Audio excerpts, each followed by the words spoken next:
హనుమంతుడు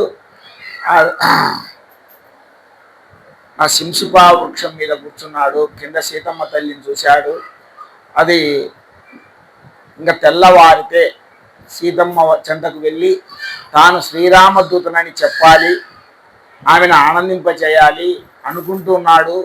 అయినా సందర్భం ఎలా చూసుకోవాలి, తాను రావణి రాక్షసం మాయగానే ఆమె భావిస్తుందో ఏమో అని చెప్పి ఆయన పలు విధాలుగా ఆలోచిస్తూ ఉన్నాడు.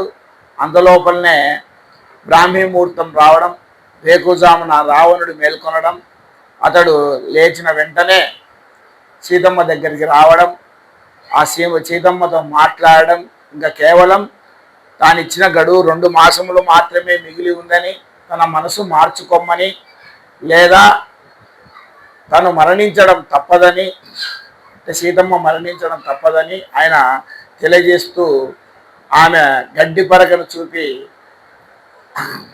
అతన్ని ఎదిరించి మాట్లాడడంతో ఆ రావణాసురుడు రాక్షస స్త్రీలను ప్రేరేపిస్తాడు. మీరందరూ కూడా ఆమెకు దండన విధించి ఎలాగైనా తన మనసు నా వైపు తిప్పమని రావణాసురుడు వాళ్ళను శాసించి వెళ్ళిపోతాడు. అప్పుడు అక్కడ ఉన్నటువంటి రాక్షస స్త్రీలందరూ కూడా ఆమెను చూస్తూ, ఆమె నరకాంత కాబట్టి నరమాంస భక్షకులైనటువంటి ఆ రాక్షస స్త్రీలందరూ ఆమెను ఎదురుగా చూస్తూ ఎప్పుడెప్పుడు ఆమెను అవకాశం వస్తుందా భక్షిద్దామా అని చూస్తూ కూడా వారు మాట్లాడుతున్నారు ఆమెను భయపెట్టడానికి.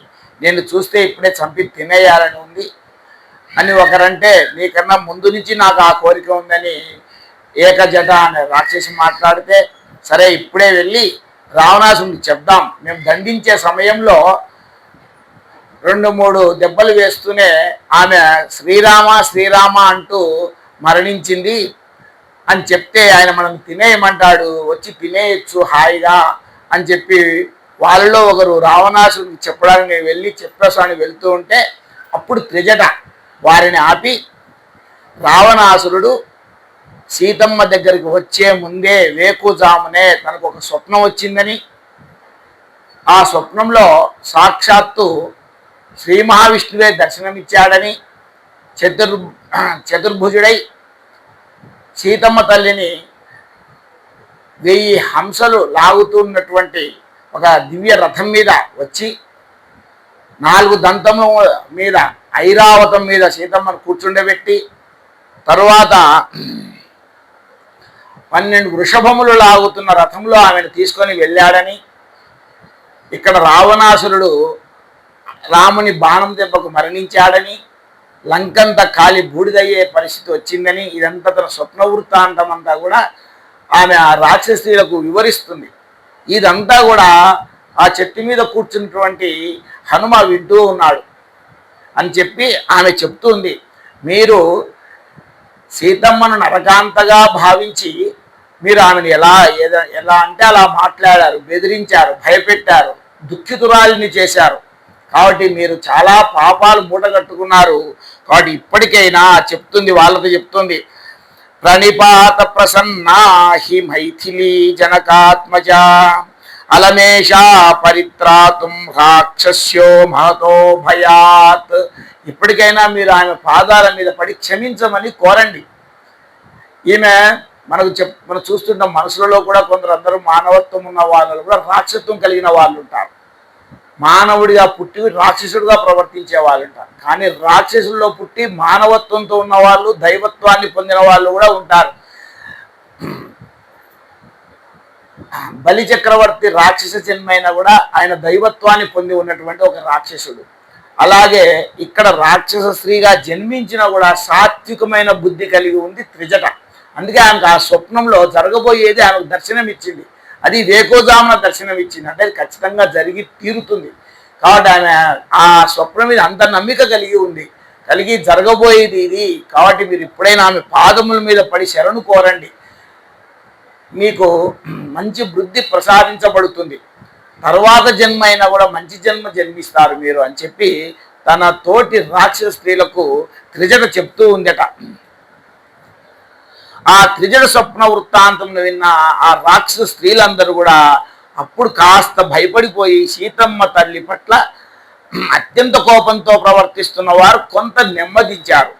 అమ్మవారు కూడా కొంత ఉపశాంతిని పొందింది. కొంతవరకు ఆమె దుఃఖితురాలు అవుతుంది. అప్పుడే రావణాసురుడు వచ్చి భయపెట్టిపోయాడు, రాక్షస స్త్రీలకు ఆజ్ఞ ఇచ్చిపోయాడు, ఇంకా దండన చేయమన్నాడు. ఆమె సుకుమారమైన శరీరం గల నరకాంత. ఈ విధంగా రాక్షస స్త్రీలు దండించడం మొదలు పెడితే తన పరిస్థితి ఎలా ఉంటుందో. ఒక పక్క మనసంతా శ్రీరాముని మీద ఉంది, ఆమె తినడం లేదు, ఉపవాసం చేస్తుంది, ఒక దీక్షలో ఉంది. రాముడు రావాలి, నన్ను తీసుకొని వెళ్ళాలి. అంతవరకు ఆమె ఒక ఉపవాస దీక్ష చేస్తూ మనసంతా రాముని మీద పెట్టి దుఃఖిస్తూ దుఃఖితురాలై నేల మీద కూర్చొని నిద్ర అనేది లేకుండా ఆమె కాలం గడుపుతూ ఉన్న ఆమెకు ఈ విధంగా రావణాసురుడు వచ్చి మరింత భయపెట్టిపోయేటప్పటికీ ఆమె భయంతో ఉన్నాను. కాస్త ఉపశమనం అయితే లభించింది త్రిజట స్వప్న వృత్తాంతం విన్న తర్వాత.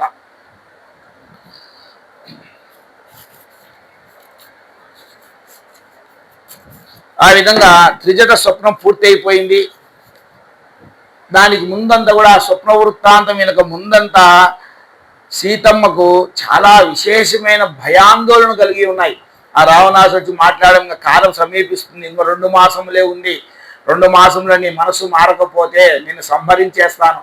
రాముడా ఒక మానవుడు అడవిలో ఇష్టం వచ్చేట్టు తిరుగుతున్నాడు, దారి తెన్ను లేకుండా తిరుగుతున్న రాముడు ఎన్నడు రావాలి ఈ లంకకు, ఎన్నడు నిన్ను చూడాలి, అసలు నిన్ను చూడడమే కష్టం, అలాంటిది నిన్ను రక్షించి ఇక్కడి నుంచి తీసుకుపోవడము అసాధ్యము కాక అసాధ్యము అని ఆయన ఇప్పుడే చెప్పిపోయినాడు. అవన్నీ కూడా గుర్తెచ్చుకొని బాధపడుతూ ఉంది. ఆ బాధలో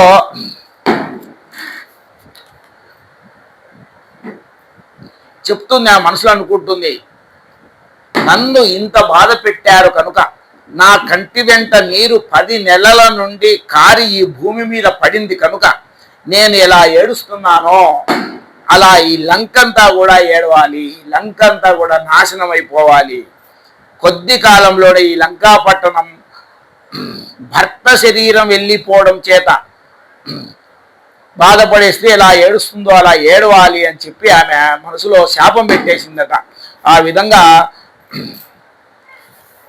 ఇది జరిగిన తర్వాత ఆమె ఒక మాట అంటుందంట, ఈ లంకాపట్టణాన్ని పరిపాలిస్తున్న రావణుడు ఎవరికి కూడా, ఈ రావణునికి కానీ ఈ లంకలో ఉన్నాడని తన చుట్టూ ఉన్న రాక్షస స్త్రీలకు కానీ ధర్మమునందు పూనిక లేదు, ధర్మముని వాళ్ళు విస్మరించారు పూర్తిగా. అందుచేతనే మహాప్రతివ్రతనైన నన్ను అపహరించి తెచ్చి ఇక్కడ పెట్టడం జరిగింది. చివరికి 2 నెలలు గడువిస్తున్నాడు. ఆ 2 నెలల గడువు పూర్తయిన తర్వాత రావణాసుని చేతిలో మరణించడం కన్నా తాను ఇప్పుడే మరణించడము మేలేమో అన్న భావన ఆమె మనసులో మెదిలిందట. ఇంకా 2 మాసములలో ఎక్కడో ఉన్న రామచంద్రుడు, దండకారణ్యంలో ఉన్న రామచంద్రుడు ఈ 100 యోజనముల సముద్రమును దాటి తనను చూడడం ఎప్పుడు, తనను రక్షించడం ఎప్పుడు అని కూడా మళ్ళా ఆలోచన చేస్తూ ఉందట. కాలమా మృగరూపంలో వచ్చి నన్ను ప్రలోభ పెట్టింది, ఈ కాలమే నన్ను ప్రలోభ పెట్టింది, ఏ సమయానికి ఏం జరుగుతుందో తెలియదు. సువర్ణ జింక రూపంలో తాను ప్రలోభపడడం జరిగింది.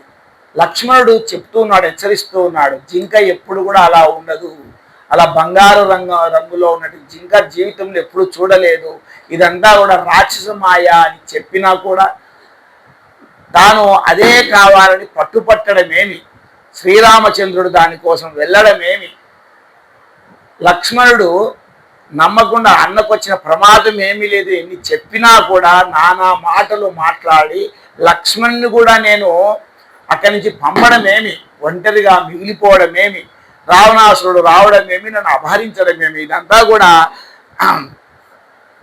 కాలంలో జరిగినదే కదా అని చెప్పి ఆమె అదంతా తలుచుకుంటూ బాధపడుతుందట. ఆ రాముడే పక్కన ఉంటే నాకు అన్నీ ఉండు కదా, రాముణ్ణి ఒక్కడిని వదలడం వల్ల నాకు సర్వము కోల్పోయాను, నేను రాముణ్ణి వదిలేశాను, రాముడు తర్వాత పుట్టిన లక్ష్మణ్ణి కూడా వదిలేశాను, అందువల్ల నేను అందరికీ దూరం అయిపోయి ఇక్కడ ఈ లంకలో ఈ అశోకవనంలో ఒంటరిగా కూర్చునే పరిస్థితి వచ్చింది నాకు అని అనుకుంటుందట. అలా ప్రలోభ పెట్టగలిగిన ప్రతిబంధకమును ఒక లక్ష్మణుడి మాట విని ఉంటే ఆ రోజున రాముడిని వెళ్ళమని అనకపోదును. ఆనాడు లక్ష్మణుడితో ఆ కఠినంగా నేను మాట్లాడి ఉండకపోవును అని చెప్పి అదంతా అనుకుంటుందట.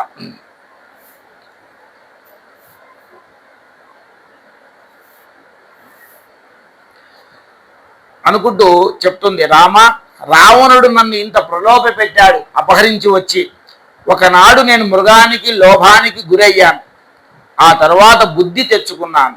10 నెలలు రావణాసురుడు ప్రతి క్షణము నన్ను మోహపెట్టాడు. తన ఐశ్వర్యం చూపించాడు. వేరొక దైవం లేదు, నేనే సర్వస్వం అని నానా మాటలు మాట్లాడాడు. కానీ నేను లొంగలేదు. నా భర్తే నాకు దైవం, శ్రీరాముడే నాకు దైవము అనే సంకల్పంతోనే నేనున్నాను. భూమి మీద పడుకున్నాను, ధర్మాన్ని పాటించాను, ఉపవాసం చేశాను. ఇన్ని చేసిన నాకు రామానుగ్రహం మళ్ళీ కలుగుతుందనే అనుకున్నాను. కానీ నాకు ఇంతవరకు రామానుగ్రహం కలగలేదు. రాముడు నా చింతకు రాలేదు, నన్ను కరుణించలేదు. అందుకని నాకు ఈ బ్రతుకు అక్కర్లేదు అని అనుకుంటుంది మనసులో. నా పాతివ్రత్యం విఫలం అయిపోయినట్లుంది. నిన్ను నమ్మి నేను అనుసరించిన పాతివ్రత్యం నాకు ఫలితం ఇవ్వలేదు. అందుకని కృతజ్ఞుడైన వ్యక్తికి ఉపకారం చేస్తే ఆ ఉపకారం ఎలా మరోబడుతుందో, నేను చేసిన ఉపాసన, పాతివ్రత్యం, నేను అవలంబించిన వ్రతం అన్నీ కూడా నిష్ప్రయోజనం అయిపోయాయి. అంటే 10 మాసములు గడిచిపోయినప్పటికీ కూడా నేను ఇంకా నీ దర్శనం చేసుకోలేకపోతున్నాను. కేవలం మిగిలిన ఈ 2 మాసములలోనే ఎక్కడో ఉన్న నువ్వు 100 యోజనముల సముద్రమును దాటి ఇంత లక్షల మంది రాక్షస సైనికులు కాపలా ఉన్నటువంటి లంకలో ప్రవేశించి రావణుని సంహరించి నన్ను రక్షిస్తావని నేను అనుకోవడం లేదు. కాబట్టి ఈ శరీరంతో ఉండదలుచుకోలేదు అని చెప్పి ఆమె బాధపడిపోతుందట.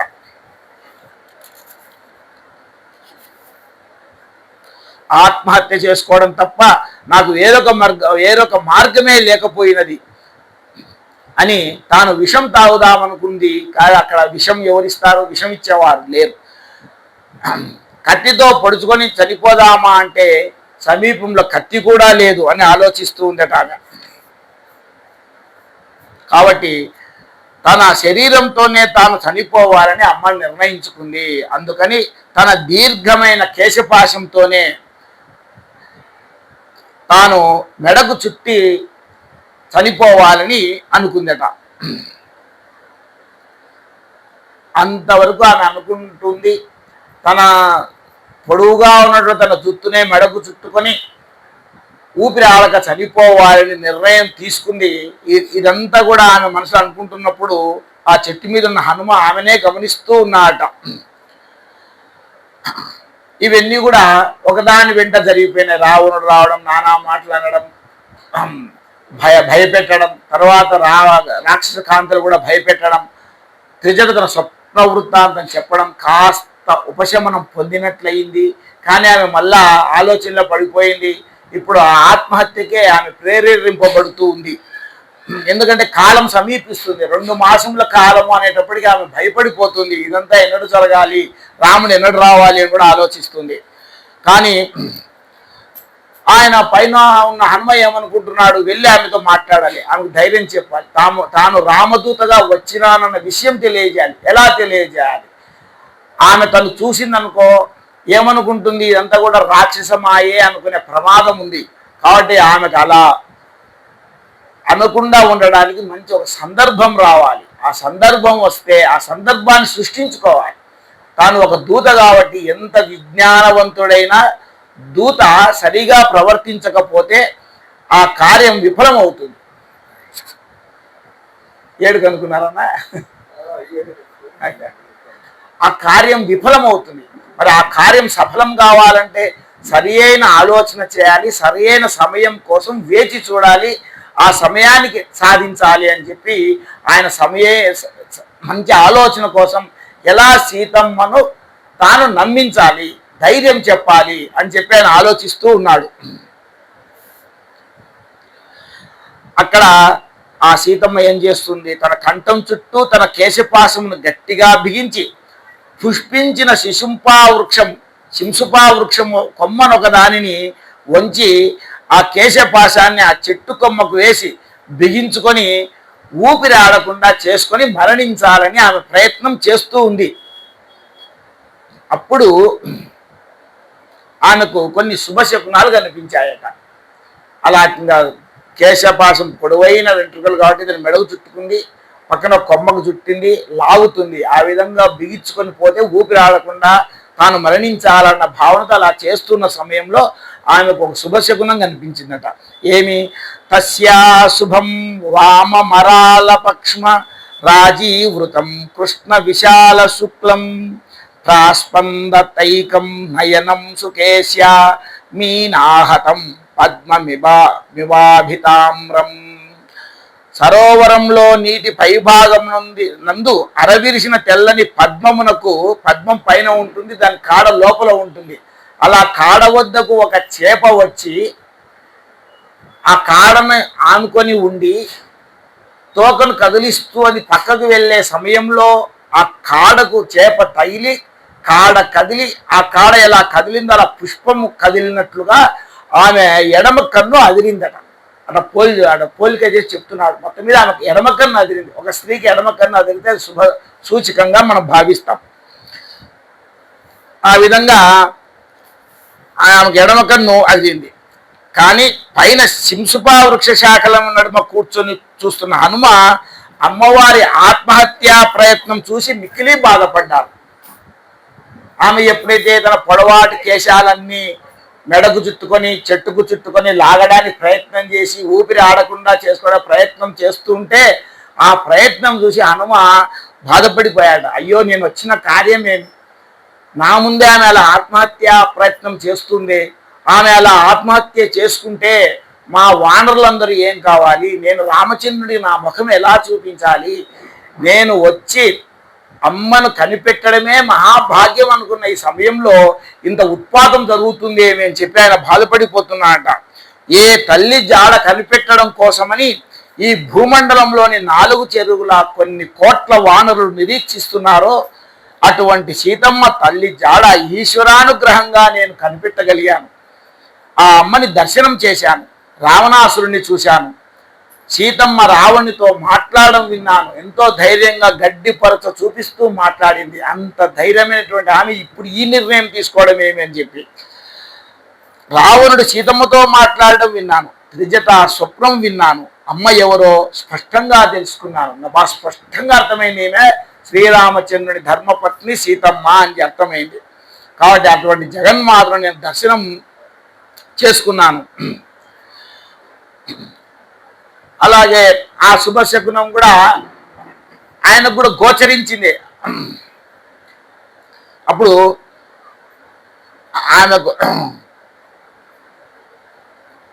ఆమె అలా ఉరి పోసుకొని మరణిస్తే వచ్చి ఓదార్చి మాట్లాడకుండా నేను వెళ్ళిపోతే రేపు పొద్దున రామచంద్రమూర్తి తెలిస్తే ఆయన బాణముల చేత ఈ సమస్త బ్రహ్మాండమును శోభింపజేస్తాడు కదా అని అనుకుంటున్నాడు. భూతాచార్తా వినశ్యంతి దేశకాల విరోధితా విక్లవం దూతమాసాద్య తమ సూర్యో ఉదయే తథా అర్థానర్థాంతరే బుద్ధి నిశ్చితాపి న శోభతే ఘాతయంతి కార్యాని దూతాః పండితమానినః. కాబట్టి తాను ఎంత విజ్ఞానవంతుడైనా రామదూతగా వచ్చినవాడు కాబట్టి వివేచన లేకపోతే తాను దూతగా వచ్చిన కార్యం చెడిపోతుంది. కాబట్టి ఇప్పుడు తాను సరైన మార్గంలో ప్రయత్నించాలి. కానీ అతను ఎలా ప్రయత్నించాలి? మనుష్య భాషలో మాట్లాడి ఆమెను సంతోషింపజేద్దామా అంటే రాక్షస స్త్రీలు వింటారు, ఈయన మాటలు వింటారు, గుర్తుపడతారు.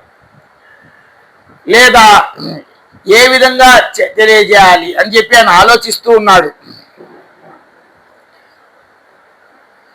ఆ విధంగా రాక్షస స్త్రీలు నేను చెప్పిన మాటలు వింటే మనుష్యుడు ఎవరో మాట్లాడుతున్నారు అని చెప్పి వాళ్ళు నన్ను పరికించి చూస్తారు.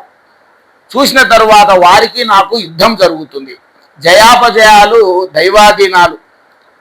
కానీ ఆ విధంగా నేను మళ్ళా తిరిగి వెళ్తున్నప్పుడు ఏ ప్రమాదమైనా రాక్షసుల వల్ల నాకు జరగవచ్చు,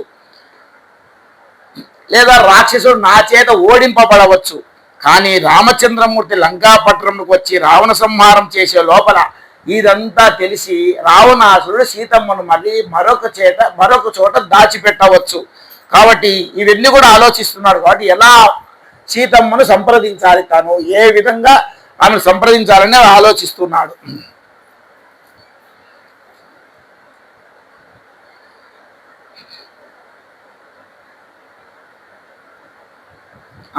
ఏవం బహువిధాం చింతాం చింతయిత్వా మహామతి సంస్రవే మధురం వాక్యం వైదేహ్యా వ్యాజహారః.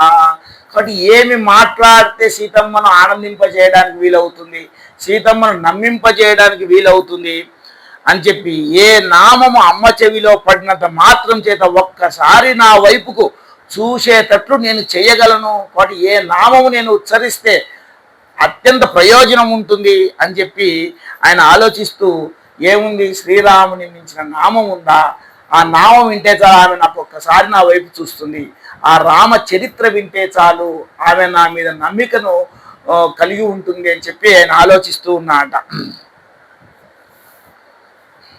అని రామకథను మొదలుపెట్టాట. మొదలుపెట్టి ఫస్ట్ ఒక శ్లోకం చెప్పాడు. మొట్టమొదట ఆయన రాజా దశరథో నామ, సీతమ్మకు మాత్రం వినపడేటట్లుగా ఆయన చెప్తున్నాడు. రాజా దశరథో నామ రథ కుంజర వాజిమాన్ పుణ్యశీలో మహాకీర్తి ఇక్ష్వాకూనాం మహాయశాః అని చెప్పి, ఇక్ష్వాకు వంశంలో గొప్ప రాజు ఉన్నాడు. శత్రువులు ఆయన పేరు వింటేనే భయపడిపోతారు. తపస్సులో రాజర్షులతో సమానమైన వాడు, కోశల దేశాన్ని పరిపాలించే మహారాజు దశరథుడు అని చెప్పి ఆ రామచరిత్ర మొదలుపెట్టాట. ఐశ్వర్యమును రక్షించిన వాడు, తన ధర్మమును గుర్తెరిగిన వాడు, ఇతరుల ధర్మమును రక్షించే స్వభావం ఉన్నవాడు అటువంటి దశరథ మహారాజు పుత్రకామేష్టి చేస్తే అని చెప్పి రామచరిత్రను ఆయన చెప్పడం మొదలుపెట్టాడు.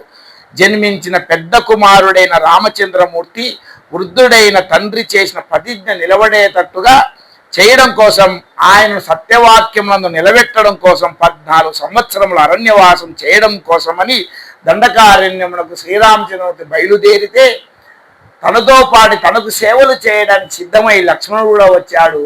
భర్త ఎక్కడో భార్య స్థానం అక్కడే అని చెప్పి సీతవు కూడా ఆయన అనుసరించి వచ్చింది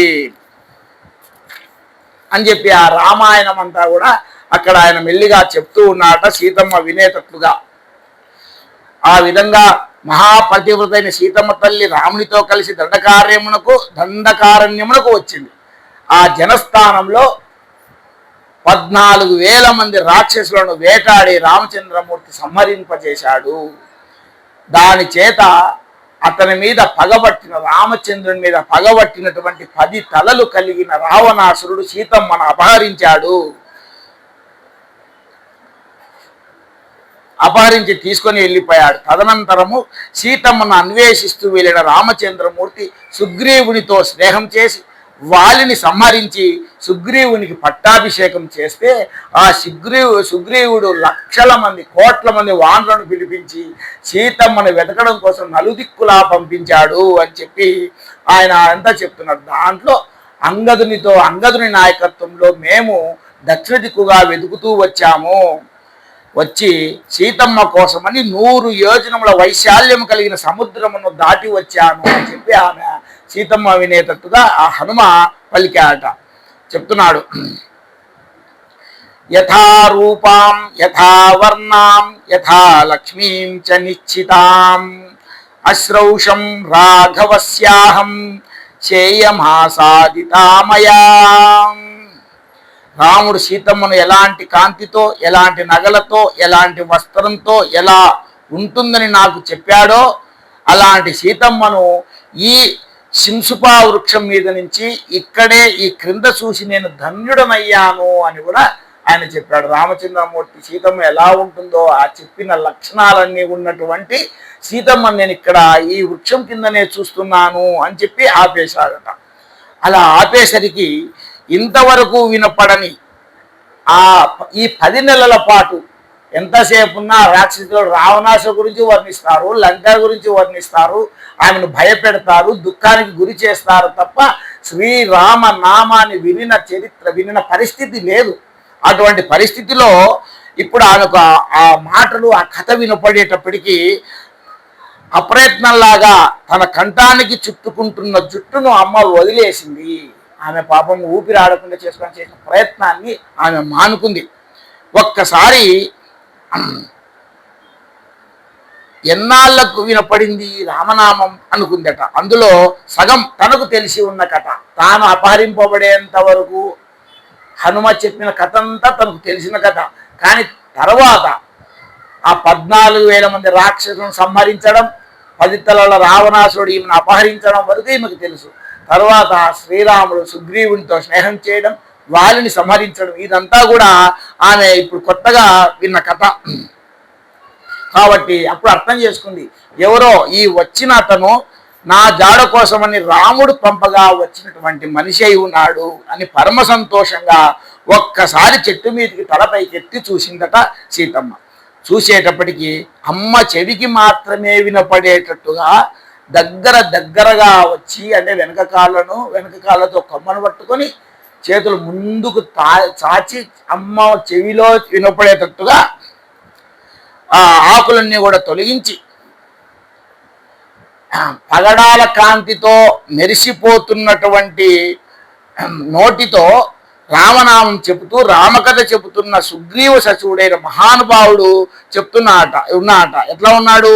తతశాఖాంతరే లీనం దృష్ట్వా చలిత మానస వేష్టితార్జున వస్త్రం తం విద్యుత్ సంఘాత పింగళం. తెల్లటి వస్త్రము ధరించిన వాడు, మెరుపుల గుంపుల పింగళ వర్ణంతో మెరిసిపోతున్న పచ్చటి నేత్రములతో దగ్గరగా అమ్మకు కనపడ్డాడు హనుమ. కనపడగానే అమ్మ ఆ కొమ్మ విడిచిపెట్టి ఒక్కసారి స్పృహ తప్పిపోయిన దానిలా పడిపోయిందట ఆ హనుమను చూస్తూనే. ఎందుకంటే ఆమె ఇప్పుడు చాలా భయాందోళనలో ఉంది. 10 మాసముల పాటు ఆ రావణాసుని మాటలు వినలేక, రాక్షసులు పెట్టే బాధలు పడలేక ఆమె మేలుకుందో, నిద్రపోతుందో, నిద్రొస్తుందో, మత్తులో ఉంది, ఏమీ తెలియని పరిస్థితిలో ఉంది. ఒక్కసారి ఆ కోతి, ఆ వానరం కనపడేటప్పటికి, మామూలుగా మన నిద్రలో కూడా వానరం కనపడకూడదు అంటారు, కనపడితే భయం ఎక్కువ అవుతుందంట. ఆ విధంగా ఒక్కసారి ఉన్నట్టుండి ఆ వానరాన్ని దగ్గరగా చూసేటప్పటికి కాస్త స్పృహ తప్పినట్టు పడిపోయిందట. పడిపోయి ఆమె మళ్ళా లేచింది. ఎందుకంటే ఆమెకు బాహ్యమునందు నరకాంతగా తాను కలలో ఉన్నదో, నిద్రపోతోందో, జాగృతిలో ఉన్నదో తెలియనంత దుఃఖస్థితిలో ఉంది. ఆ దుఃఖస్థితిలో వానరమును చూసేటప్పటికీ ఆమె ఒక్కసారి భయపడిపోయింది. కానీ నాకు వానరం కనపడింది, ఆమె నిద్రపోతుందేమో, కలలో కనపడింది అన్నట్లుగా భయానికి లోనైంది. కాబట్టి నాకు ఇంకా ఏం కీడు జరగబోతుందో, నాకు వానరం కనపడింది కదా అనుకుంటుంది. స్వస్తస్తు రామాయ స లక్ష్మణాయ తథా పితుర్మే జనకస్య రాజ్ఞ అనుకున్నాడు. ఆ భయంలో ఆమె ఒకసారి మళ్ళా రాముణ్ణి లక్ష్మణుణ్ణి తలుచుకుంది.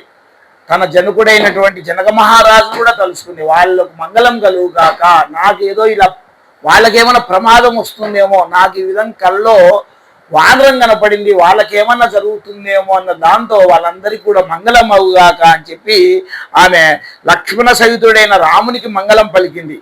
ఆ విధంగా తర్వాత జనకుని గురించి కూడా మంగళం చెప్పిందట. ఆ విధంగా తన తండ్రి జనక మహారాజు క్షేమంగా ఉండాలని, రామలక్ష్మణులు క్షేమంగా ఉండాలని ఆమె మనసులో కోరుకుంది. ఆ భయంలో ఆవిడ మరలా అనుకుంటుందట, అసలు నాకు నిద్ర వస్తే కదా నేను కలగనేది, నేను ఎప్పుడు నిద్రపోయాను, రాముని ఆలోచించుకుంటూ నేను సరిగా భోజనం చేయడం లేదు, నిద్రించడం లేదు కదా అని చెప్పి ఆమె గుర్తుకొచ్చింది. అసలు నేను నిద్రపోలేదు, రామచంద్రమూర్తి గురించి నిరంతరం తపస్సు చేస్తున్న నాకు నిద్ర ఎక్కడి నుండి వస్తుంది, నిద్ర లేని నాకు కళ ఎక్కడి నుంచి వస్తుంది? కాబట్టి బహుశా నిరంతరము నేను రాముణ్ణి తలుచుకొని ఉండటంలో రామకథ విన్నట్లుగా ఒక భ్రాంతికి ఏమైనా లోనయ్యానా? నేను రామకథ వినడం అంతా ఒక భ్రాంతి అనుకుందట అని ఆమె చెప్తుందట. నమోస్తు వాచస్పతయే సవజ్రినే స్వయంభువే చైవ హుతాశనాయ చ అనేన చోక్తం యదిదం మమాగ్రతో వనౌకశా తచ్చ తదాస్తు నాన్యథా. ఆ పక్కన ఇంద్రునితో కూడినటువంటి బృహస్పతికి నమస్కారము, గురువుకి నమస్కారం చేసుకుంటుంది. ఆమెకు ఈ విధంగా వానరుడు కనపడినాడు కదా, రామకథ వినపడింది కదా, తనకు ఏమయ్యేది మంచి జరుగుతుంది అనే ఒక భావన చేస్తూ కూడా దాంట్లో ఆమె నమస్కారం చేసి బృహస్పతికి నమస్కారం చెప్పింది, అగ్నిదేవుడికి నమస్కారం చేసిందట, చతుర్ముఖ బ్రహ్మకు నమస్కారం చేసింది. వీళ్ళందరూ కూడా వాక్కులకు అధిష్టాన దేవతలు. ఒక వాక్ ఆమెకి వినపడింది, రామ కథ వినపడింది. అలాంటి మంచి కథ వినపడానికి వీళ్ళందరూ కూడా అధిష్టాన దేవతలు కాబట్టి అలాంటి మంచి కథ ఈరోజు ఇన్ని రోజులకు 10 నెలల తర్వాత వింటున్నాను అని చెప్పి వాళ్ళందరికీ కృతజ్ఞతాపూర్వకంగా నమస్కారం చేసిందట. చేసి ఈ చెట్టు మీద కూర్చున్న వానరుడు సత్యమగుగాక, ఇది కథ కాకుండా నిజమే అవుగాక అని అమ్మ ఒకసారి దేవతలను ప్రార్థన చేసిందట. ఆ రాముడి కథ అంతా కూడా నిజమే కావాలి, నాకు నేనేదో భ్రాంతిలో విన్నాను అన్న కాకుండా ఈ చెట్టు మీద కనపడిన వానరుడు ఆయన చెప్పిన కథ అంతా కూడా సత్యమగుగాక అని అనుకుంటుందట. ఆ విధంగా ఇప్పుడు హనుమ సీతల సంభాషణ మొదలవుతుంది. అమ్మ ఆ విధంగా దేవతలందరికీ నమస్కారం చేసింది.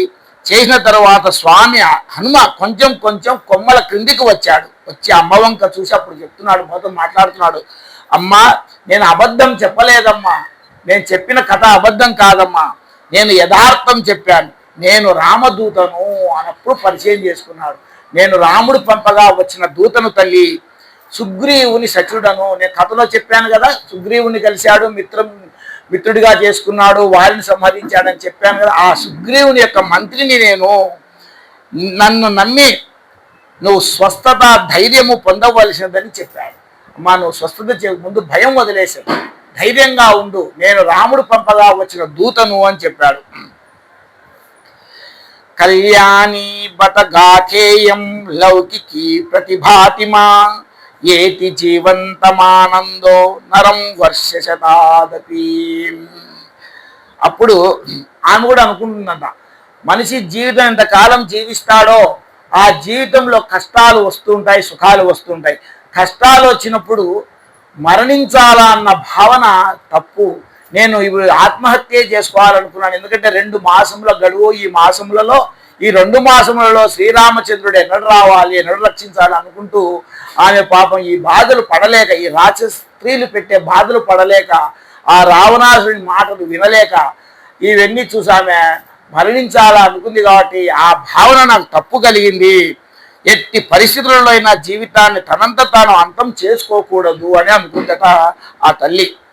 అమ్మ ఈ మాట చెప్తే హనుమ అంటున్నాడు, ఇప్పుడు అమ్మను ప్రశ్నిస్తున్నాడు, అమ్మ నీవెవరు, ఎందుకు అడుగుతున్నాడు? ఆయనకు తెలుసు ఆమె సీతమ్మ అని, కానీ ఆమె నోటి నుంచి ఆమె నేను సీతమ్మను అని చెప్పాలి అని చెప్పి అడుగుతున్నాడు.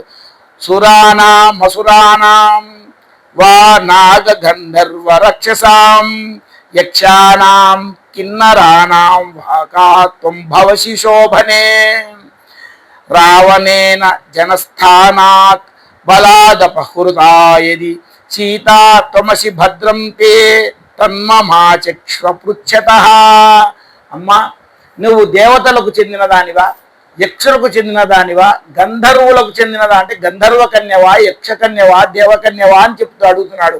కిన్నెరులకు చెందిన దానివా, కిం పురుషులకు చెందిన దానివా అని చెప్పి ఆమెను, అందుచేత నిన్ను చూస్తుంటే నీ పాదములు భూమి మీద ఆనుతున్నాయి. అంటే దేవతా స్త్రీలు వాళ్ళు గాలిలోనే సంచరిస్తూ ఉంటారు కాబట్టి నువ్వు దేవతా స్త్రీవి అయితే కావు, నీలో రాజ లక్షణములు స్పష్టంగా కనపడుతున్నాయి, నువ్వు ఒక రాజకన్యగా నాకు అనిపిస్తున్నావు. కాబట్టి నువ్వు ఖచ్చితంగా క్షత్రియ వంశానికి సంబంధించిన ఇల్లాలివై ఎవరో ఒక మహారాజు భార్యవై ఉంటావని నేను అనుకుంటున్నాను. అమ్మా, నువ్వు కాని జనస్థానంలో రావణుని చేత అపహరించబడిన మా అమ్మ సీతమ్మ తల్లివి కాదు కదా. అని అడిగాడు ఆయన. ఆయన ఎప్పుడో గుర్తుపట్టాడు, హనుమ గుర్తుపట్టాడు, కానీ ఆయన ధృవీకరణ చేసుకోవాలి. ఇప్పుడు అనుకుంటున్నాడు రావణాసురుడు ఆమె మధ్య ఇన్న మాటలన్నీ కూడా విన్నాడు, కానీ ఆమె నోటి నుంచి ఆమె ఏం చెప్తుందో వినాలా అని చెప్పి ఈ ప్రశ్నలన్నీ ఆమెను వేశారు. అవును, నేనే సీతమ్మను అని ఆమె నోటితో చెప్పాలి. ఆమె బాహ్య స్మృతిలోనికి వచ్చి ఆమె ఇంకా పాపం భయపడుతూ భయవిహ్వలయ్యి ఉంది, భయాందోళనలో ఉంది, దుఃఖితురాలే ఉంది. కాబట్టి ఆమె నోటి నుంచే యథార్థం రావాలి అని చెప్పి ఈయన ప్రయత్నం చేస్తున్నాడు. విశ్వాసం కుదిరిన తరువాత అప్పుడు రామచంద్రమూర్తి తనను గుర్తించేటట్లుగా ఇచ్చిన ఉంగరం ఇవ్వాలి అనుకుంటున్నాడు. ఎందుకంటే అసలు విశ్వాసమే కుదరకుండా ఆమె ఎవరో తనెవరో పూర్తిగా తెలియకోకుండా ఉంగరం ఇస్తే ఇన్ని మాయలు చేయగలిగిన రావణుడు అలాంటి ఉంగరాన్ని సృష్టించలేడా అనుకునే ప్రమాదం కూడా ఉంది. కాబట్టి ఆయన ఆమెలో పూర్తి నమ్మకాన్ని కలిగించాలి అన్న దాంతో ఇవన్నీ కూడా అడిగాడు.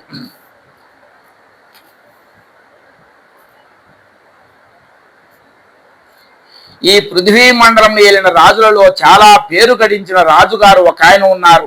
శత్రు సైన్యాన్నంతటిని కూడా చీల్చి చెందాడగల దశరథ మహారాజు పెద్ద కోడలిని నేను అని ఆమె చెప్పిందట ఆ హనుమకు.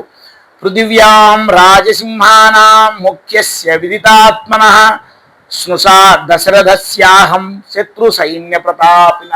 ఆమె ఎంత గొప్పగా చెప్పింది. రామచంద్రుని భార్యని చెప్పలే ఫస్ట్. అంటే ఏ స్త్రీ అయినా ఎవరికైనా చెప్పాలనుకుంటే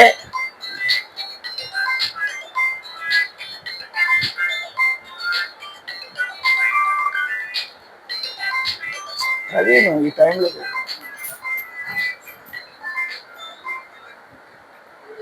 ఎవరినైనా అడిగినప్పుడు నేను పలాని వ్యక్తి కోడలిని అని చెప్పాలంట ముందు. అది గౌరవం, మామగారికి ఇచ్చే గౌరవం, ఆ విధంగా చెప్పాలంట. కాబట్టి ఆమె తాను గురించి చెప్పడమే తాను దశరథ మహారాజు యొక్క పెద్ద కోడలిని నేను అని చెప్పి తెలియజేయడం జరిగింది.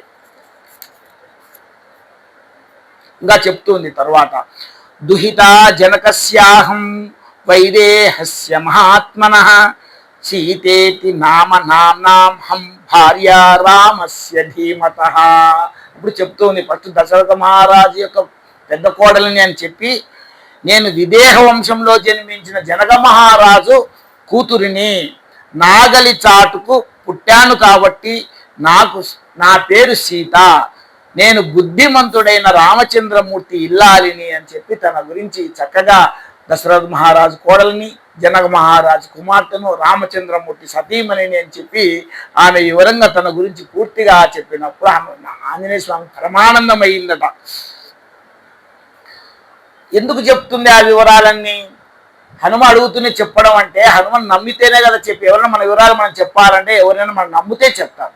కాబట్టి తనకు ఆ వివరాలని చెప్పిందంటే అమ్మయ్య సీతమ్మ ఈరోజు నన్ను నమ్మింది అని చెప్పి బాగా ఆనందపడిపోయాట. ఇది హనుమకు కావలసింది. ఈ నమ్మికను సంపాదించుకున్న స్వామి హనుమ మిక్కిలి సంతోషపడిపోయాడు. గబగబా చెట్టు దిగి వచ్చేశారు. సీతమ్మ దగ్గరికి వెళ్ళి తల్లి పాదముల వద్ద కూర్చొని హనుమ ఆమె దగ్గరకు వచ్చి కూర్చున్నాడట. మళ్ళీ ఆమె కాస్త భయపడిపోయి మళ్ళీ కళ్ళు తిరిగినట్టే ఆమె మళ్ళీ పడిపోయి మళ్ళీ స్పృహ తెచ్చుకొని చెప్తుందట. మళ్ళీ ఆమెకు అనుమానం వచ్చింది అంతలోనే, నువ్వు దుర్మార్గుడవైన రావణుడివి, మళ్ళీ రూపం మార్చుకొని రాలేదు కదా. కాబట్టి ఒకసారి ఆయన చేతుల్లో మోసపోయింది. ఎందుకంటే ఆయన ఒక భిక్షక రూపంలో వచ్చి మోసం చేశాడు ఆమెను. కాబట్టి ఆయన మాయావి కాబట్టి మళ్ళీ ఈ కోతి రూపంలో ఏమైనా వానర రూపంలో ఏమైనా వచ్చినావా అని చెప్పి ఆమె ఒక్కసారి మళ్ళా తన సందేహాన్ని వెలిబుచ్చింది.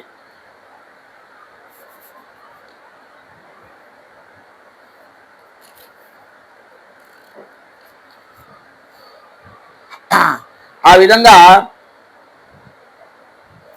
వెలుగుచ్చింది. కానీ ఈ వానర ముఖం చూస్తూ హనుమ ముఖం చూస్తూ కూడా ఆ ముఖంలో ఉన్నటువంటి ప్రేమ వాత్సల్యం చూస్తే ఆమె కూడా పుత్రవాత్సల్యం గుర్తుకొచ్చిందట. అంటే ఒక పుత్రుడి సమానంగా కనిపిస్తున్నట్టు హనుమంతుణ్ణి చూసింది. మొట్టమొదటిసారి సీతమ్మ తల్లి నా వంక చూసినప్పుడు హనుమ చెప్తున్నాడట, కొన్ని సంవత్సరాల పాటు పిల్లవానికి దూరంగా ఉండి మళ్ళీ పిల్లవాడు కనపడినప్పుడు అమ్మ కొడుకుని ఎలా చూస్తుందో అలా ఆ అమ్మ జానకీదేవి తను చూసినట్లు అనిపించింది అని చెప్పి చెప్పుకుంటున్నాడట హనుమంతుడు. నాయన నువ్వు ఎవరో యథార్థంగా చెప్పు, మాయ మాటలు చెప్పకుండా యథార్థంగా చెప్పు అని అడిగింది. అప్పుడు మహానుభావుడు మరలా రామకథనంతటినీ చెప్పాడట. అప్పుడు చెప్పిన కథ అంతా కూడా మళ్ళా ఒకసారి చెప్పి ఈ విధంగా ఆమెను నమ్మించడం జరిగింది. అమ్మ నువ్వు విడిపోయిన తర్వాత రామచంద్రమూర్తి జటాయువుతో మాట్లాడాడు. తర్వాత జటాయువు ప్రాణాలను విడిచిపెట్టింది. కబంధుడు కనపడ్డాడు. ఆ తర్వాత సుగ్రీవుడి దగ్గరకు వచ్చాడు అని చెప్పి మళ్ళా కథ చెప్తున్నాడు. కిష్కింద చేరిన పిదప వాలి సంహారం చేశాడు. తదుపరి సుగ్రీవునికి పట్టాభిషేకం చేశాడు. సుగ్రీవుడు వర్షాకాలం వెళ్ళిపోయిన తర్వాత నిన్ను వెతకడానికి వానరములను పంపించాడు. వాటిలో దక్షిణమునకు వచ్చిన వానరములము మేము. స్వయం ప్రభా బిలంలో పడిపోయాం. కొన్ని రోజులు బయటకు వచ్చిన తర్వాత తీరా సముద్రం వరకు వచ్చిన తర్వాత ఎలా గడిచి వెళ్ళాలో తెలియక మిగిలిన వానరములు యువరాజైన అంగదుడి నాయకత్వంలో అక్కడ నిలబడిపోయినవి, ఆ సముద్ర తీరానే నిలబడిపోయినవి. తల్లి నన్ను హనుమ అంటారు అని తన పేరు అప్పుడు చెప్పారు. కేసరి అనబడే వానరుడు శంబరాసురుడనే రాక్షసుని సంహరించాడు. ఆ కేసరి భార్య అంజనాదేవి ఆయనకు వాయుదేవుని అనుగ్రహం వల్ల నేను జన్మించాను అని చెప్పి తన యొక్క జన్మ అంతా కూడా జన్మ విధానం అంతా కూడా ఆయనకు తెలియజేశాడట. నేను కూడా పుట్టగానే సూర్యుని ఫలం అనుకొని తినే పదార్థం అనుకొని ఆకాశంలోనికి వెళ్ళాను. ఆ సూర్యబింబాన్ని తినబోయాను. ఇంద్రుడు తన వజ్రాయుధంతో నా ముఖం మీద కొట్టగా నా ఎడమ దవడ సొట్టబడిపోయింది. సొట్టబడిన హనువులు ఉన్న నాకు హనుమ అని పిలవడం జరుగుతూ ఉంది అని చెప్పాడు. అమ్మా నేను నీ కుమారుడు లాంటి వాడిని, రామదూతను, రాముడి పాదములు పట్టి బతుకుతున్న వాడిని. రాముడు లాంటి వ్యక్తి ఈ ప్రపంచంలో లేడు. ఆమెకు నమ్మకంగా ఇవన్నీ కూడా చెప్తున్నాడు. ఆయనకు సమస్త అస్త్ర శస్త్రములు తెలుసు. రాముడే బాణప్రయోగం చేసిన నాడు తుచ్చ రాక్షసుడైనటువంటి రావణాసురుడు ఏ పాటి. తల్లి రాముడు నీ కోసం బెంగ పెట్టుకొని ఉన్నాడు. నీ జాడ తెలియగానే రాముడు వచ్చి నిన్ను రక్షిస్తానని చెప్పాడు. నన్ను నమ్మి నువ్వు స్వస్థత ధైర్యం పొందు తల్లి అని సీతమ్మ తల్లి శోకమును విడిచిపెట్టాలని సీతమ్మకు మళ్ళీ రామకథను మరొకసారి తెలియజెప్పాడు హనుమంతుడు. అమ్మ స్వామి హనుమకు అగ్ని పరీక్ష పెట్టిందట, పెడతాను అడుగుతుందట. క్వతే రామేణ సంసర్గ కథం జానాసి లక్ష్మణం వానరాణాం నరాణాం చ కథమాసి సమాగమః యాని రామస్య లింగాని లక్ష్మణస్య చ వానరః తాని భూయ సమాచక్ష్వ నమాంసోక సమావిశేత్. ఆమెను అగ్ని పరీక్ష పెడుతుంది. ఇంకా ఆమె ఆయన గురించి తెలుసుకోవాలా, ఆయన నిజమైన వానరుడా కాదా, రామదూతనా కాదా అని తెలుసుకోవడానికి ఆమె చెప్తుంది, నువ్వు వానరుడవు, రాముడు నరుడు, నరవానరులకు సమాగమం ఎలా కుదిరింది? ఆయన మానవుడు, నువ్వు వానరుడివి కదా, మీ ఇద్దరికి మధ్య ఎలా స్నేహం కుదిరింది? నువ్వు రాముణ్ణి ఎలా ఉపాసన చేశావు? 1కి 10 మార్లు నువ్వు రామభక్తుడని చెప్తున్నావే అంటే చెప్పాడు కదా ఇక్కడ, నేను రాముడి పాదములు బట్టి బతుకుతున్న వాడిని, అంత భక్తుడిని అని చెప్తున్నావే. అంత భక్తుడైనప్పుడు మనం ఒక గాయత్రి ఉపాసకుని అని నేను చెప్పుకున్నప్పుడు నాకు గాయత్రీ దేవంతా, గాయత్రి స్వరూపం అంతా నాకు బాగా నేను చెప్పగలగాలి. నేను రామభక్తున్నప్పుడు రాముడి గురించి చెప్పగలగాలి. మనకి ఎవరి భక్తునిగా మనం ఉంటామో ఆయన నకసిక పర్యంతము మనకు తెలిసి ఉండాలి వాళ్ళ గురించి అని చెప్పి ఉద్దేశంతో నువ్వు అంతగా రామభక్తుని చెప్తున్నావు కదా, నాకు ఒక కోరిక ఉంది. నా శోకము పోవాలంటే, నాకు ఈ దుఃఖం ఇప్పుడు తొలగిపోవాలంటే నేను రాముని గుణగణములు వినాలి. నువ్వు రాముని భక్తులు ఉండేవాడు, ఆయన గుణగణములు చెప్పు, నాకు నీ మీద నమ్మిక కలుగుతుంది అన్న ఉద్దేశంతో చెప్తుంది. రాముని స్వరూపం ఒక్కసారి వినాలి. నువ్వు అంత రామభక్తుడు అయితే రాముడు ఎలా ఉంటాడో చెప్పవలసింది అని ఆయన కోరిందట. అప్పుడు హనుమ నవ్వి అన్నాడట, అమ్మా నీకు తెలియదా, నన్ను ప్రశ్న వేశావు, చెప్తాను. భక్తి ఉంటే, భక్తి అనేది మనకు ఉంటే ఎవరైనా చెప్పమంటే వెంటనే వాళ్ళ గురించి మనం చెప్పేస్తాం. ఆ విధంగా ఆయన కూడా మాటలు ప్రవాహంలాగా వచ్చేస్తున్నాయట. రక్షిత జీవలోకస్య స్వజనస్యాభిరక్షిత రక్షిత స్వస్య వృత్తస్య ధర్మస్య చ పరంతపః. రాముడు గురించి చెప్తున్నాడు. రాముడు అంటే మూర్తి భవించిన ధర్మము. తన ధర్మాన్ని తాను రక్షించుకుంటాడు, లోకంలోని అందరి ధర్మాన్ని తాను రక్షిస్తాడు. అదే మా రాముడు అంటే అని చెప్తున్నాడు. ఇంకా చెప్తున్నాడు, రామ కమలపత్రాక్ష సర్వ సత్వ మనోహర రూపదాక్షిణ్య సంపన్న ప్రసూతో జనకాత్మజే. అమ్మా, నేను నీకు వేరుగా చెప్పాలా? నీకు తెలుసునమ్మా రహస్యం. నీకు ఆయన సౌందర్యం తెలుసు. రాముని సౌందర్యం గురించి నేను నీకు తెలియజెప్పాల్సిన అవసరం లేదు. ఆయనకు నీ సౌందర్యం తెలుసు, ఆయన సౌందర్యం మీకు తెలుసు. రాముని మనసులో సీతమ్మ ఉంటుంది, సీతమ్మ మనసులో రాముడు ఉంటాడు.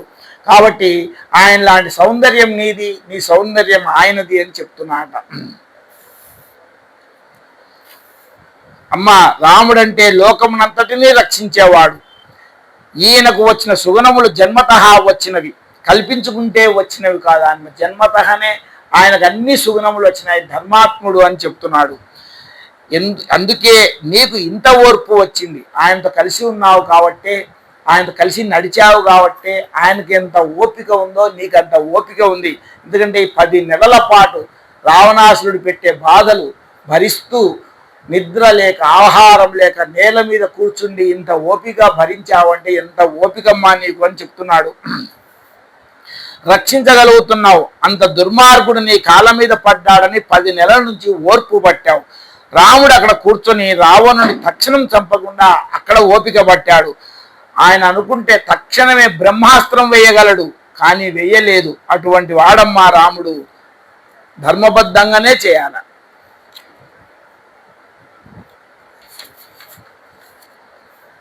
ఇంకా చెప్తున్నాడు రాముడి గురించి. యజుర్వేద వినీతశ్చ వేది విద్భుస్సు పూజిత ధనుర్వేద చ వేదేషు వేదాంగేషు చ నిష్ఠిత. ఆయన యజుర్వేద పారంగతుడమ్మ. యజుర్వేదాన్నంతా చదివినవాడు రాముడు.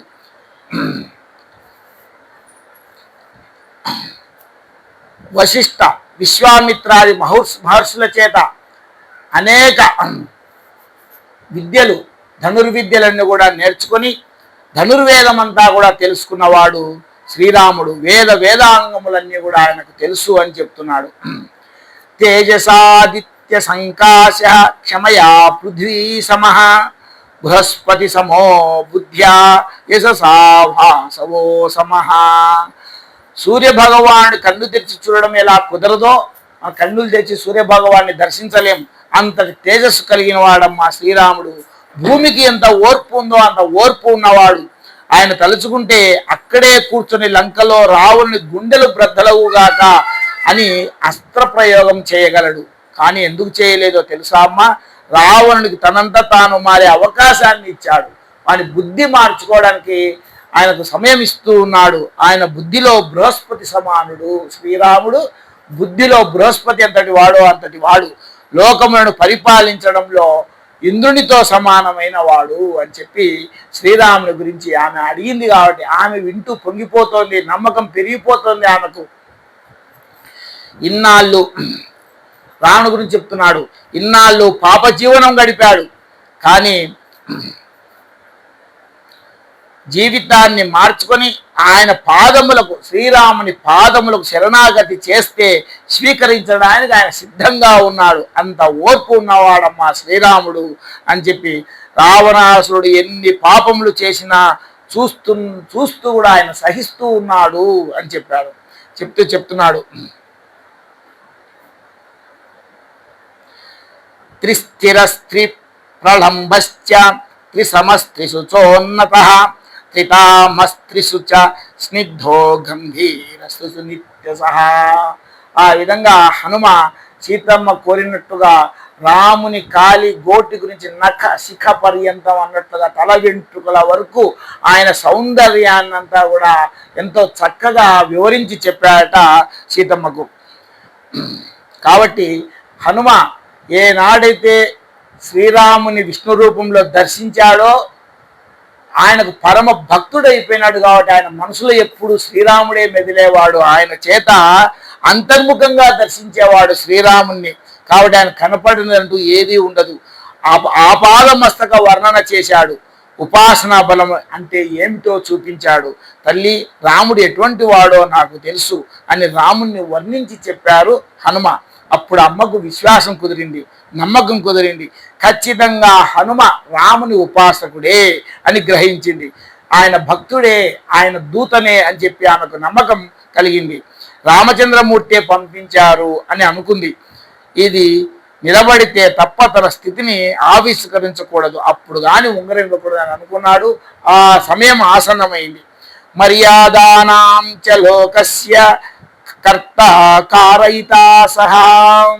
అమ్మ రాముడుగా చెప్తున్నాడు మళ్ళీ. అమ్మ రాముడు మర్యాదా పురుషోత్తముడు, ఎవరిని ఎప్పుడు ఏ లోకంలో ఎలా కాపాడాలో కూడా బాగా తెలిసినవాడు, అటువంటి నడవడిక కలిగి ఉన్నవాడు. బ్రహ్మమును గుర్తెరిగి ఆత్మదర్శనం చేసిన వాణి నోటి వెంట వచ్చే మాట ఎలా ఉంటుందో అటువంటి మాటలన్నీ కూడా హనుమ రాముని గురించి వివరించడం జరిగింది. కాబట్టి అమ్మ శ్రీరాముడే కర్త కారణమై ఈ సమస్త జగత్తున నిండి నిబిడీకృతమైన వాడు అని చెప్పి రాముని గురించి వివరించడం జరిగింది. మళ్ళా చెప్తున్నాడు, వానరోహం మహాభాగే, తన గురించి చెప్తున్నాడు. వానరోహం మహాభాగే దూతో రామస్య ధీమతః రామనామాంకితం చేదం పశ్య దేవ్యంగులీయకం ప్రత్యయార్థం తవానీతం తేన దత్తం మహాత్మనా సమాశ్వసి భద్రంతే క్షీణ దుఃఖ ఫలాహ్యసి. అమ్మ నేను వానరుడిని, రామచంద్రమూర్తి పంపగా వచ్చిన రామదూతని, రామనామాంకితమైన ఉంగరమును అంటే రాముడు ధరించినటువంటి ఉంగరం, ఆ ఉంగరమును నీకు తీసుకువచ్చాను. నీకు నమ్మకం కలగడం కోసమని రామచంద్రమూర్తి నేను వచ్చే సమయంలో నా చేతికి ఇచ్చాడమ్మా. అమ్మ ఈ ఉంగరమును తీసుకున్న తర్వాత ఈ వేళతో నీ దుఃఖమంతా పోతుంది, నీ కష్టాలన్నీ పోతాయి, ఇంకా నువ్వు ఉపశాంతిని పొందుతావు అని చెప్పాడు. ఈ మాట తన నోటి మాటగా చెప్పి అమ్మ బాధలన్నీ దుఃఖాన్ని తొలగించి అమ్మకు ఆనందమును కల్పించాడు హనుమ. కాబట్టి హనుమ ఈ సుందరకాండలో సీతమ్మ తల్లి కన్నీటి బిందువులను తుడిచి ఆమె మనస్సులో ఆనందమును కల్పించిన అపురూపమైన సన్నివేశం ఇది. 10 నెలల తరువాత మరలా అమ్మ ఆనందించిన శుభగడియ. 10 నెలల పాటు ఆమె పాప అనేకంగా దుఃఖం పొందింది, భయపడింది, బాధలు పడింది. ఇప్పుడు మొట్టమొదటిసారి ఆమె ఆనందించిన ఘడియ ఎప్పుడైతే శ్రీరాముని యొక్క రత్న అంగుళీయకం కనపడిందో అది చూసి ఆమె పరమానందం చెందిందట. ఆ రామచంద్రమూర్తిని ఉపాసన చేసిన హనుమ వాక్కులతో ఆవిష్కరించిన పరమ పావనమైన ఘట్టము ఇది. ఈ ఘట్టాన్ని ఎవరైతే వింటారో ఆ హనుమ ఎంతో భక్తితో రామచంద్రుని ఆపాద మస్తకం వివరించాడో, ఆయన గుణగణాలను ఎలా వివరించాడో అవన్నీ మనకు చక్కగా తెలియజేసింది ఈ సుందరకాండ. వాక్ స్వరూపమైన త్రివేణి సంగమం. త్రివేణి సంగమం ఎంత గొప్పదో, గంగా యమున సరస్వతి నదుల కలయికతో ఎంత పవిత్రమైనటువంటి ప్రదేశంగా ఉంటుందో, అక్కడ దర్శిస్తే ఏ పుణ్యం కలుగుతుందో, అక్కడ స్నానం చేస్తే ఏ పుణ్యం సిద్ధిస్తుందో, ఈ ఘట్టం వింటే మనకు అంత పుణ్యం సిద్ధిస్తుందట. అందుకే సుందరకాండలో ఈ శ్లోకం, ఈ మంత్రం, ఈ స్థితి పరమ పావనం అని చెప్తారు. ఓం స్వస్తి.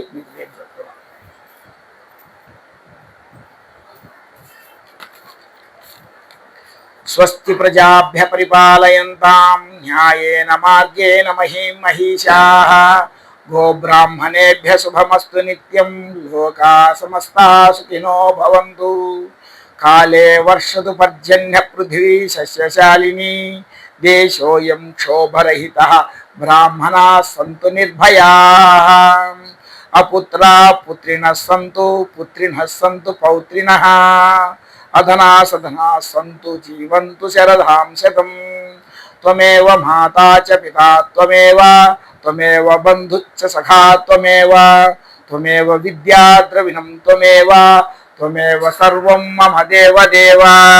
కాయేన వాచా మనసేంద్రియైర్వా బుద్ధ్యాత్మనా వా ప్రకృతే స్వభావాత్ కరోమి యద్యత్ సకలం పరస్మై నారాయణాయేతి సమర్పయామి. శ్రీమన్నారాయణాయేతి సమర్పయామి. యదక్షరపదభ్రష్టం మాత్రాహీనం తు యద్భవేత్ తత్సర్వం క్షమ్యతాం దేవా నారాయణ నమోస్తుతే. విసర్గ బిందు మాత్రాని పదపాదాక్షరాని చ న్యూనాని చాతిరిక్తాని క్షమస్వ పురుషోత్తమ. అన్యథా శరణం నాస్తి త్వమేవ శరణం మమ. తస్మాత్ కారుణ్య భావేన రక్ష రక్ష రామచంద్ర. శ్రీరామ రామ రామేతి రమే రామే మనోరమే. సహస్రనామ తత్తుల్యం రామనామ వరాననే.